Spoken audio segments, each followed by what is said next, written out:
Hey guys, well, we've been on the road for over 6 years now, and we've put together a list of things that we would do differently as full-time RVers. So come on back and we're going to tell you all about them.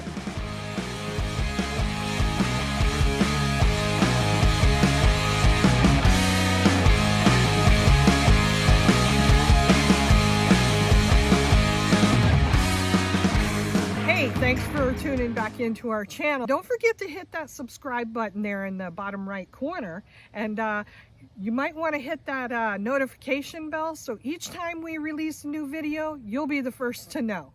So anyway, Dan and I have been on the road over 6 years, and over coffee we were talking about how we would do things differently if we were starting all over and didn't know a thing about RVing.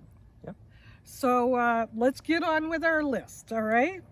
First of all, we had 2 Harley-Davidson motorcycles. We did. And those were one of the things that we wanted to include in our travels. They were. So we started looking at toy haulers. And because the toy hauler in a motorhome, there wasn't very many of them, and affordability, we ended up going to the fifth wheels. Right. All right.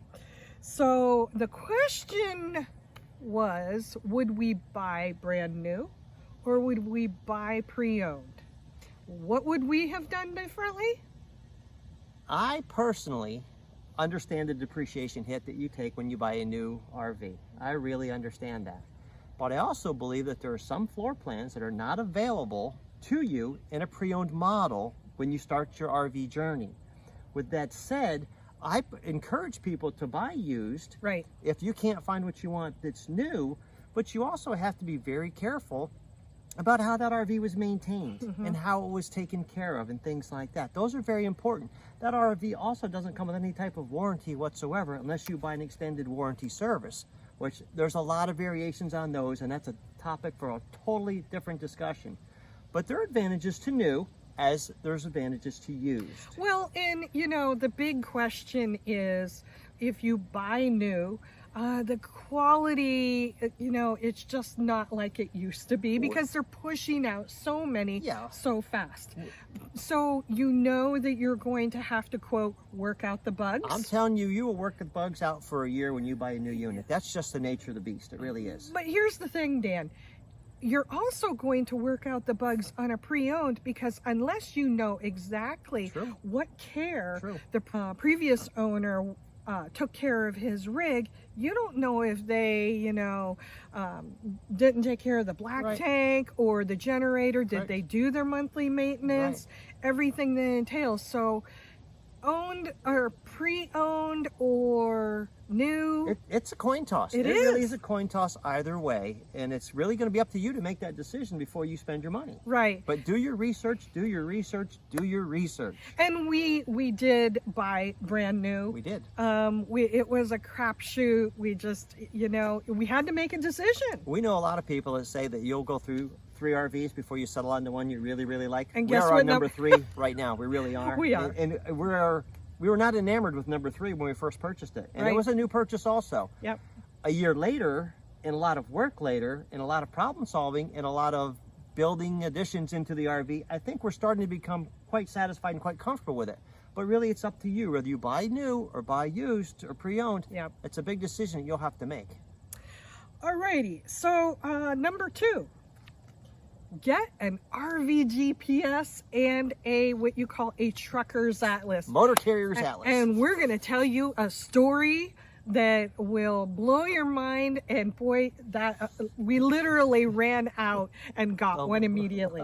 Oh, I thought you were going to say we ran out of diesel fuel. It was close. Well, that had something to do with it.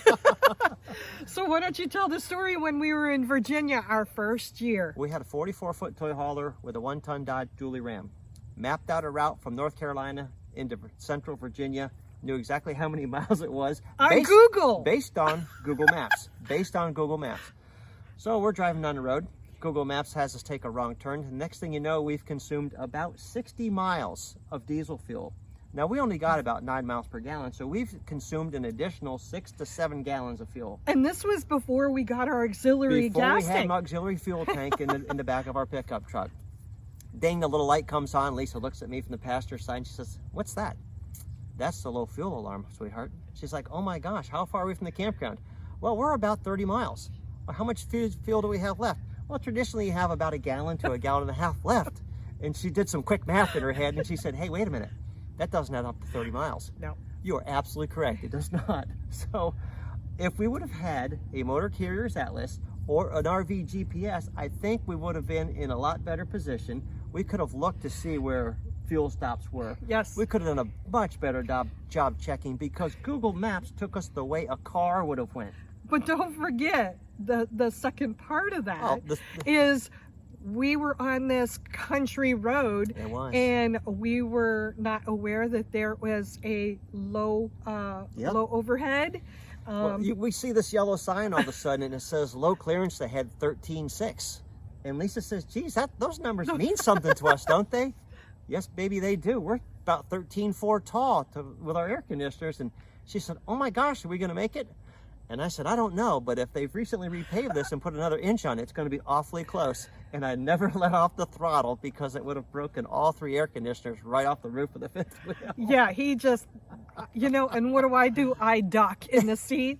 But, okay, so we learned we really need to be prepared. Google Maps is not your friend when you're hauling a large RV. Now, if you're running around in a very small RV or small van, it's probably not that big a deal to you. But if you're running around in something over 30 foot and something over 11 foot tall, sure, it's a pretty big deal for you to know where you're at and what you're doing and what bridge limits are ahead of you, what fuel stations you can find, height limits, the road width. And we found traditionally hauling a large RV, if the road was certified for a motor carrier, being a tractor trailer, or a commercial delivery type vehicle, it was pretty good for us. Well, not only that, but even now we have our Jeep and we have kayaks on the top. 9.5 foot tall. There's some overheads you still need to watch. Well, you don't wheel that thing into McDonald's to get a burger, I can tell you that, because they got 7 foot it there. No. And it was funny, we get to the state park we're going to, I asked the ranger, I said, "Oh my gosh, I can't believe people come to your campground down that road right there." And he said, "Are you serious, son? Nobody comes down that road with an RV." Well, we did, because Google Maps said to. Well, and adding into that, very good point, is if you are going to a campground, ask whoever you're making reservations, "Hey, is there a certain route, certain exit, certain gate I need to go through?" Because, of course, they know, and, especially with the big rigs, you better pay attention or you're going to be... Ask the locals. And we did. We ran out that day, and we bought a motor carrier's atlas at a Pilot truck stop, which we probably overpaid for, because you can order them on Amazon and stuff like that. Well, no, I think a really good one is $20-25. And they're really good. Yeah, but remember, you want to have both of these. You do. Because satellites sometimes go out. Not every RV GPS is perfect. They are far from perfect. They're only as good as the information you give them. Right. Now we have the Rand McNally, the Overdrive. Yeah, we have an Overdrive 7. It allows us to customize it for the height of the RV and the weight of the RV and the length, the amount of propane tanks you're carrying and things like that. But again, that's only information that you're inputting into that RV, and if you're into that GPS, and if you're not continually updating that GPS, then there's erroneous information in that also. Yeah, and we're going to put the link to that particular GPS in our description, so keep an eye out for it. Okay, so we're going to lead right into another thing about navigation as newer RVers is Google Earth. Now, you know what? I never really thought about this, but Google Earth can be, oh my goodness, because it's not just about an aerial view, okay? But say you, especially being a big rig, say you want to go to a campground and you're wondering, are the roads easily navigable? How narrow are the roads? How big are the campsites? And on Google Earth, you can pull up an aerial view of the campground, And sometimes you can see an actual RV in the campsite. Right. So you can say, hey, they got 3 air conditioners on top. That means they're a big rig. Similar sized vehicle. Yeah. So that helps also.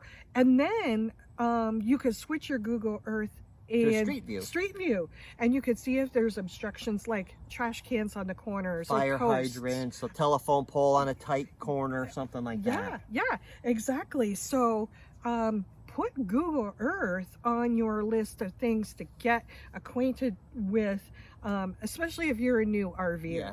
If we would have known that, it is a great tool to help you problem solve before you encounter the problem itself. Yeah. It helps you mitigate, hey, look, this probably wasn't a good idea to begin with. Right. Okay, so looking back, and we had not gotten this until what, 3 years in, is two and a half. TPMS, which is a tire pressure monitoring system. And you know, every RV, I don't care if you have a little truck camper or a big huge you know, tag axle, or if you're towing or not towing, you really need one of these, because your RV, number one, is your home. Well, sure. And the last thing you want is a tire blowout. Well, the federal government years ago decided that tire pressure monitoring systems would be mandatory on passenger vehicles. Mm-hmm. Well, the RV industry hasn't kept up with that. It hasn't become a mandatory item, so really it's still left up to the RV owner. And it is probably the #1 safety device that is going to keep you and your RV safe on the road at all times. And it's going to alert you to a very potentially dangerous situation before it becomes catastrophic and you have a major blowout and it just destroys the inner fender and rims and all the bodywork of your RV and stuff like that. Now, a tire pressure monitoring system, the one we have a TST 507. Yeah.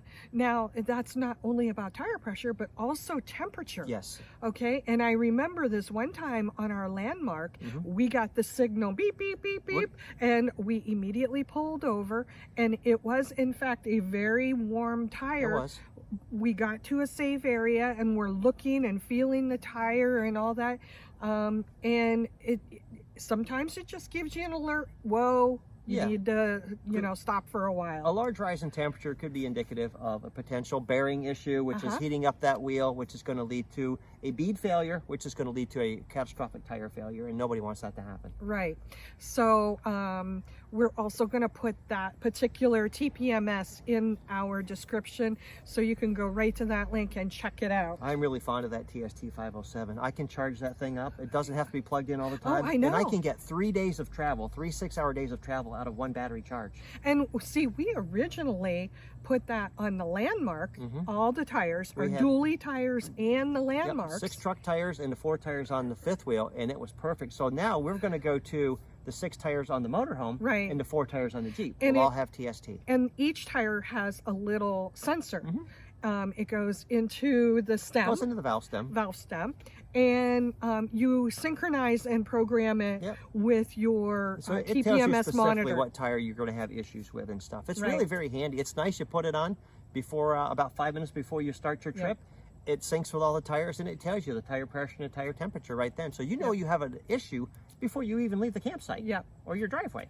So that's another thing that when we first started, we were totally oblivious. Yeah, we're a little ignorant. We took it for granted that all 6 tires back there are holding air. Well, maybe not. Yeah. Okay, so one of the big ones is, and we're at fault, and we're still working on this. In fact, every RVer, I don't care how long you have been doing this is just an ongoing issue. But if you are a new RVer, like we were, boy, and it has a lot to do with your tires too, is don't overpack. We did.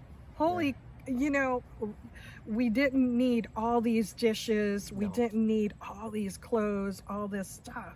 And I got to be honest with you, I'm glad we didn't go to the cat scale or get weighed, because I think we would have been scared.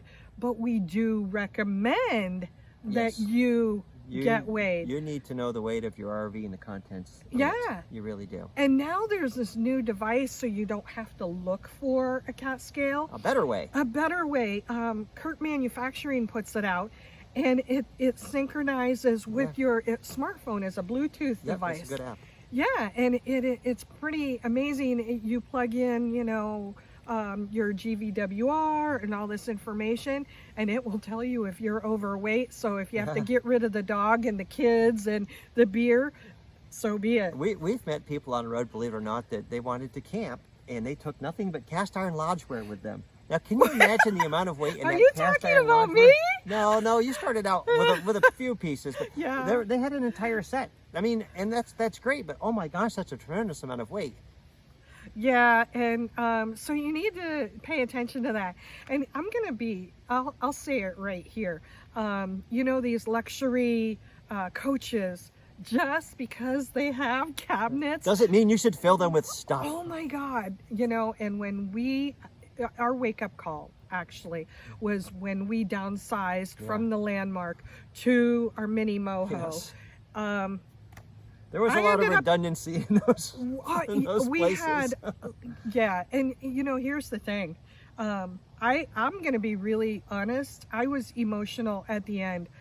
I felt like we had failed at that RV law. You probably don't need dinner service for 8. No. You probably don't need 2 sets of pots and pans.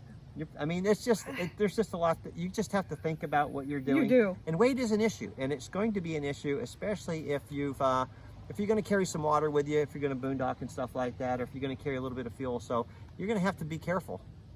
Yeah, so that leads us into, ladies, because I'm at fault for this, is you don't need to pack a crap ton of clothing.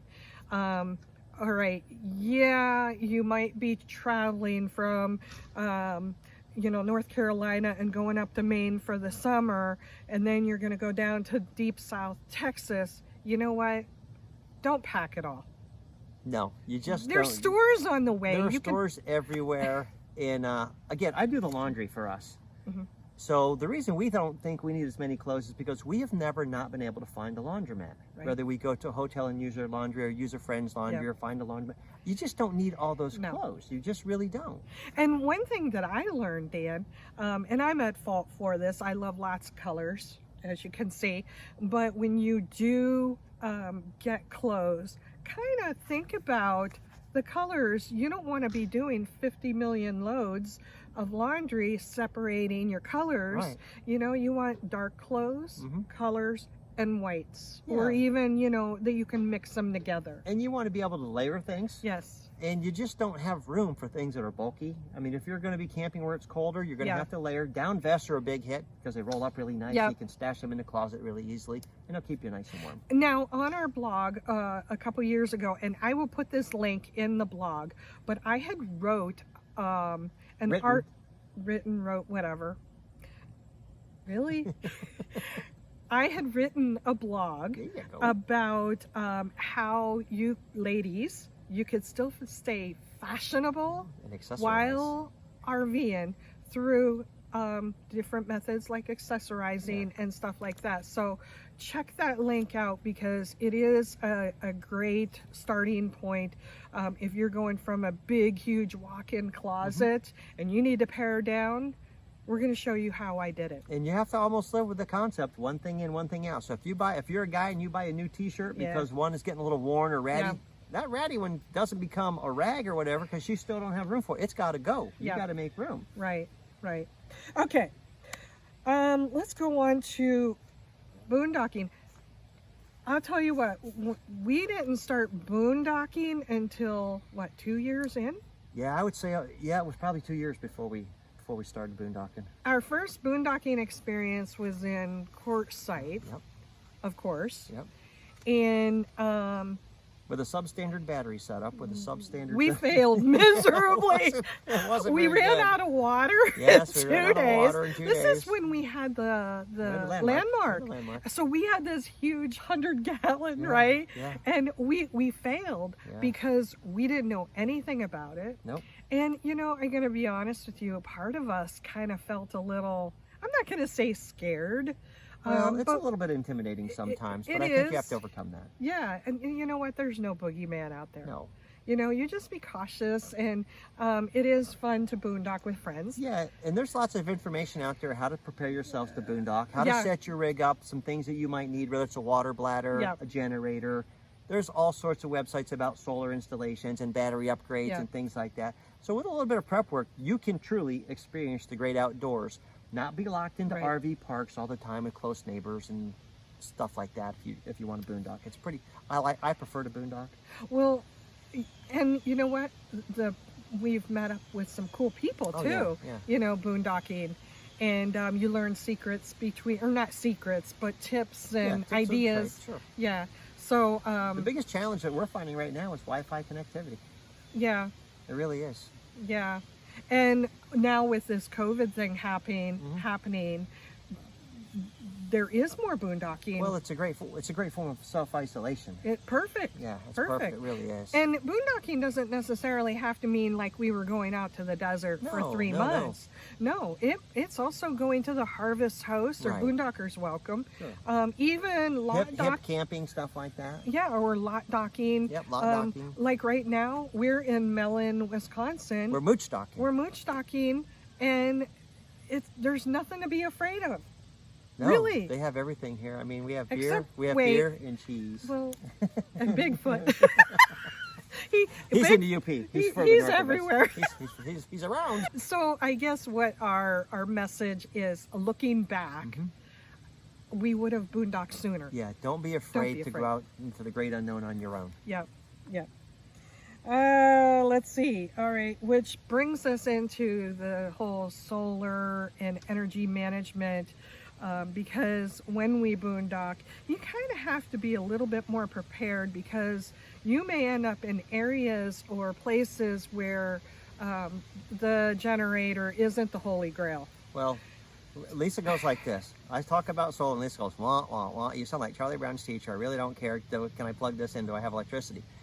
There are multiple ways to do that, and it's going solar or improving your energy management. We have battle-born lithium batteries, but improving your energy management or your energy storage system is pretty easy to do. Yeah. Unfortunately, most RV manufacturers and RV dealerships are really not on board with what is the best way to do that stuff at this point. But there's a lot of information out there of how to improve your battery storage, how to manage your electricity better, and how to recharge your battery systems, whether it's solar or generator. Well, and here's the thing, especially boondocking, you've sat with the guys over, a cocktail. It's a topic around every campfire with a cocktail. And you're comparing stories, you're comparing Yeah. rigs. Hey, what do you got? What do you got? How much do you need? What do you do? So that whole boondocking community, you can learn so much from them. Yeah, the solar and energy management side of the house, you will see some manufacturers weigh in a little bit. They say, well, it's solar prepped and stuff like that. Really, that's a very minimal approach. It's probably not the right way to go. You're going to have to do some work to really improve your RV to make it solar capable and more boondock prepared. And there is a way where you don't have to spend $10,000 right off the bat. You don't need to spend a lot of money for battery improvement. You don't need to spend a lot of money for solar management. You don't need to spend a lot of money to boondock. You just have to think things through. So let's just give an example, real quick. On our Landmark 42-foot fifth wheel, what, in a real nutshell, what did we have and how long could we boondock? We started with 1,000 watts of solar on the roof and 4 6-volt batteries. And we could stay for 3 days without recharging those batteries. And then we bought a couple portable generators to do the recharge with in case it was rainy or the solar wasn't, it was too cloudy to get the solar or whatever. Again, we didn't have a huge investment. You can start out with a couple $100 with a suitcase solar system that you're just clipping onto your batteries and going from there. Or you can spend a lot of money with lithium. And we know people that have 2,600 watts of solar panels on their roof. It literally is peppered with solar panels. You probably can overkill too at some point, It depends on what you're going to consume for energy. Well, okay, but here we go. When you put that much on a roof, that's weight. That's weight. Those panels all weigh something. Yes, yes. So would you say, if you're going to go boondocking, or if we were starting out, would you say putting lithium would be first? I think that lithium is the wave of the future, and I also believe that lithium gives you the best return on your money because you can get so much more energy out of them, and they cycle so much better and they recharge so much faster. And it's the type of investment, I liken it to having a favorite stereo in your car. You sell that car, you take that favorite stereo out and you put it in your next car. We have already transferred lithium batteries from one RV to another after we sold that RV and put them into the new RV. So I believe that lithium is the best investment for your money. Yes, I really do. Okay. And then when we did move to the Mini Moho, a 25-foot compact C motorhome, it originally came with the flex panels. Yeah. And after extensive research, they were not working for us. We weren't getting total absorption into the panels, so we went to a different panel, and now we have Renogy's, Right. 100 watt each. Yeah, we have 6 of them. We have what are called Renogy 100 watt compact panels, and they seem to function very, very well. Yeah. And they're a rigid panel. The flex panels are lighter, but there's an air circulation issue, and they start to cloud over and they overheat, and so there are longevity issues associated with the flexible panels that are not associated with the solid panels, because there are solid panels that have been in existence for 20 years that are still producing very, very well. So I would prefer a solid panel. So what we'll do is we'll put the links in the description on the batteries in the packages, as well as the Renogy panels, especially for those who are in like RV size. We found those Renogy monocrystallines to be pretty amazing. Our friend Justin Ford runs a site that's called DIY Solar. There's a tremendous amount of information on it. A Facebook group. It's called DIY Solar. Tremendous amount of information, and they can walk you through any install. There's a YouTube video for everything. Okay, so Dan, our very last thing, if we were to change something or go back and do it all over again, I think the most important is we moved too fast, doing too much in such little time. We thought, woohoo, we're on vacation, permanent vacation. And we had, after a year, we were exhausted. Well, I think you can try to do too much too fast. Yeah. And it takes all the fun out of it. I mean, it does. I really believe that if you think you want to move every single day of the year, holy smokes, I'm not sure you should be a full-time RVer. There was How much fun can there be in that? There was a lot that we had missed, places we wanted to go. We also, you know, we put so much effort into making reservations and making sure that calendar was just perfect. Yeah. And we kind of lost focus of why we were doing this. It was less relaxing and more of a job, I think. Or, you know what I'm saying? It was, no, you hit the nail right on the head. I mean, it took a lot of the fun of it. I really think you need, if you're going to be a full-time RVer, I think you need to go slow, enjoy yourself, recognize that you're not on permanent vacation. You still need a structure to your life, so to speak, and stuff like that. But you don't need to go every day. And you know, you can enjoy the slower pace. Some days we only travel 100 miles in a day. Well, when you enter into the world of full-time RVing, you are not on vacation. No. It is an actual lifestyle change. It is a lifestyle change. You're learning to live smaller and minimally. You're learning different weather. You're learning travel. You're learning your rig. There's just a lot to go into it. So if you're doing all this and then trying to tour this and oh my goodness. It becomes a little overwhelming. Yeah.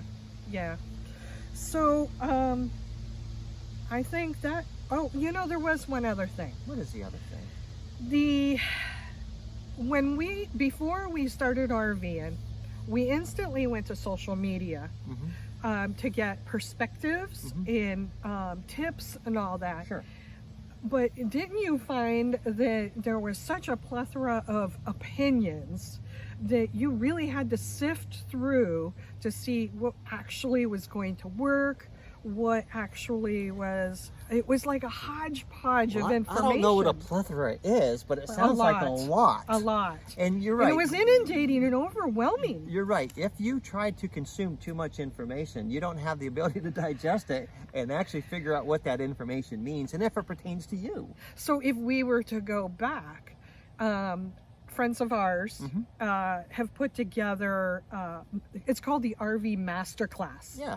And it's different courses you can take, and depending on where you are in starting your RV life, or if you're already into it, if you have a family and you want a road school or whatever, they have all these different classes. And I wish we would have done that. Yeah, I think we probably should have done it as first-time RVers. They've taken all that information and brought it to a central location for you, and all that experience, and they're gonna give it to you as part of the class. But I do think that it's a really good idea. It's really no different than taking, you know, the driver's test and stuff like that, and studying before you take the test. It's the same idea. Yeah, yeah. Yeah, masterclass is a good idea. It really is. Yeah, and we'll put that link in the description as well. So you're going to probably want to bookmark this video, because we're going to give a lot of different resources in the description. And there'll be a lot. You can also go to our blog right there, alwaysonliberty.com. And right here. Yep, we have all different kinds of things to learn on there. RV tips, maintenance, how Dan put together, or what he did for our solar and energy management, all that good stuff.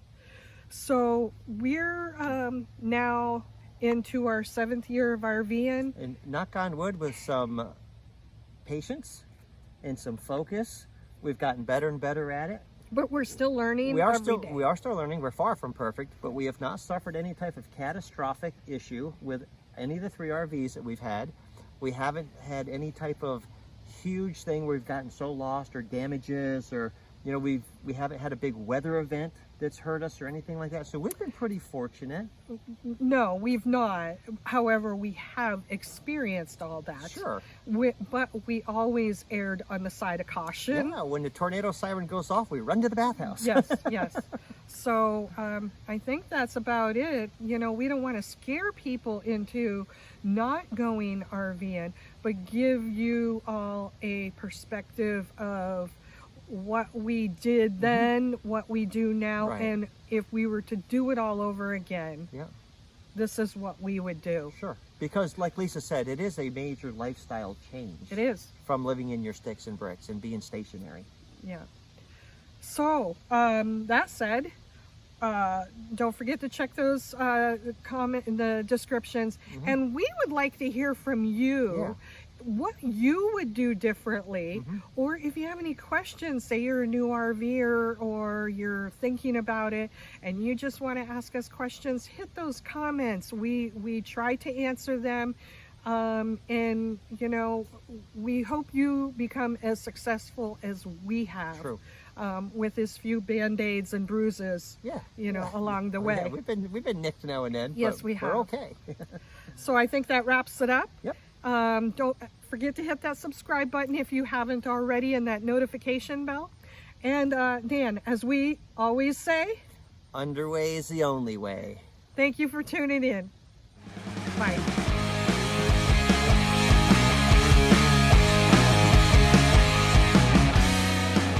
Welcome back. No, we're not going to do that. Welcome back. There's nothing to be afraid of. No, really? They have everything here. I mean, we have beer, beer and cheese. Well, and Bigfoot. He's in the UP. He's everywhere.